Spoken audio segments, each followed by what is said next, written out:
Assalamualaikum warahmatullahi wabarakatuh. Ustazah akan menjelaskan materi sains hari ini, yaitu tentang bahan pembuat benda. Nah, apa saja itu bahan pembuat benda?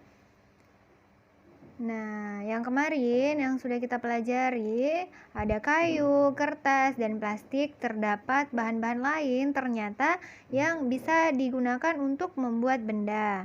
Apa contohnya? Ada kaca, ada logam, ada kain, dan ada karet ya. Nah, kita akan pelajari ini, Nak. Kaca, logam, kain, dan karet ya. Keutamaan atau keunggulannya, kelemahannya dari bahan ini ya.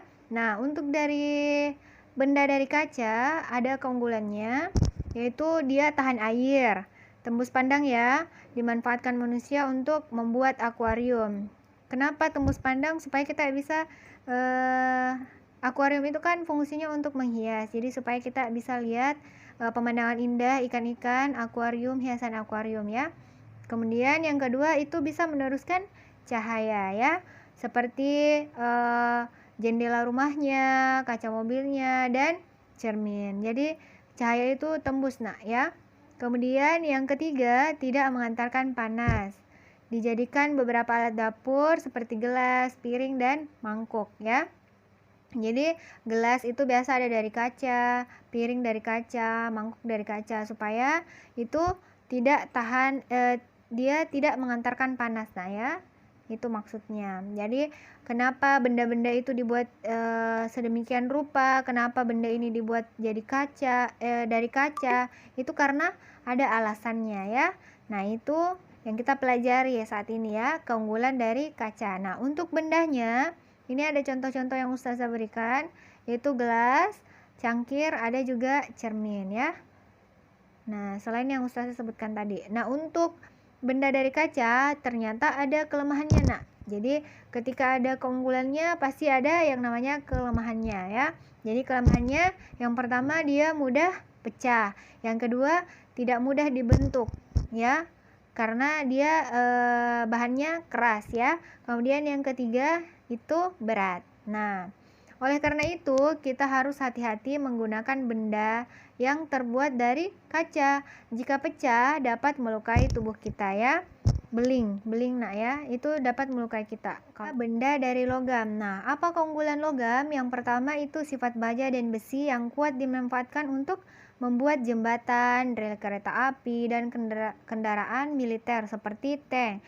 Nah, yang kedua, sifat logam mulia seperti emas dan perak yang indah dan mengkilap dimanfaatkan menjadi perhiasan. Apa contohnya, Nak? Kalung, anting, gelang, cincin ya. Nah, untuk yang ketiga, sifat aluminium yang mudah mengantarkan panas. Karena logam ini yang sifatnya aluminium, dia mudah mengantarkan panas, dimanfaatkan untuk membuat alat masak seperti panci, wajan ya, seperti itu. Kemudian yang keempat, sifat tembaga yang mengantarkan listrik sehingga dimanfaatkan manusia sebagai bahan untuk kabel listrik. Nah, jadi di dalam kabel listrik itu ada yang namanya tembaga, itu dari logam ya. Kemudian yang kelima, sifat aluminium yang ringan dimanfaatkan untuk sebagai bahan pembuat pesawat ya. Jadi pesawat itu terbuat dari logam, nah, yang sifatnya aluminium ya. Jadi ada macam-macam logam ya. Untuk kelemahan logam itu sendiri berbeda-beda. Misalnya ada sebagian logam yang mudah berkarat ya. Nah, untuk gambarnya contohnya ini Ustazah sediakan ada rel kereta api, dan ada panci, ada wajan, ada piring, dan ada ini sendok ya. Nah, untuk selanjutnya benda dari kain. Apa keunggulan dari kain? Jadi sudah yang ketiga ya yang Ustazah bahas.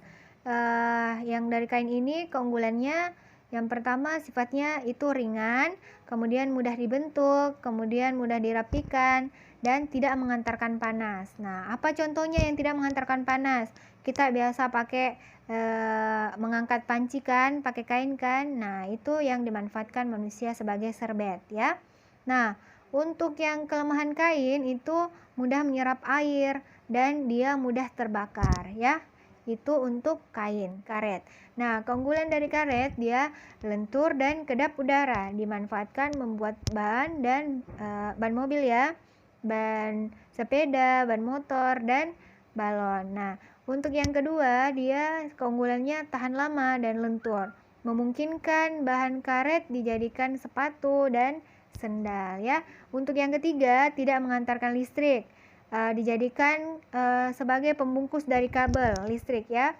Jadi logam tadi di dalamnya kabel listrik. Nah, pembungkusnya tembaga yang tadi itu supaya kita tidak disetrum. Nah, pembungkusnya adalah kabel listrik ini terbuat dari karet ya, karena sifat dari karet dia tidak menghantarkan listrik. Nah, untuk yang keempat, tidak menyerap air ya. Makanya dia dijadikan ini ya sebagai pelampung. Ya. Nah, untuk kelemahan dari karet sendiri, dia tidak tahan panas. Kemudian yang kedua, tidak mudah terurai di alam sehingga menyebabkan yang namanya pencemaran lingkungan ya. Itu. Untuk tugas kalian, kerjakanlah ayo lakukan. Jadi lihat di bukunya yang ayo lakukan pada tematik 3C, halaman 32. Kemudian berilah tanda centang pada sifat bahan-bahannya ya. Itu yang di halaman 32. Nah, untuk worksheetnya itu ada satu lembar menuliskan keunggulan dan kelemahan dari bahan tersebut seperti yang Ustaz jelaskan tadi.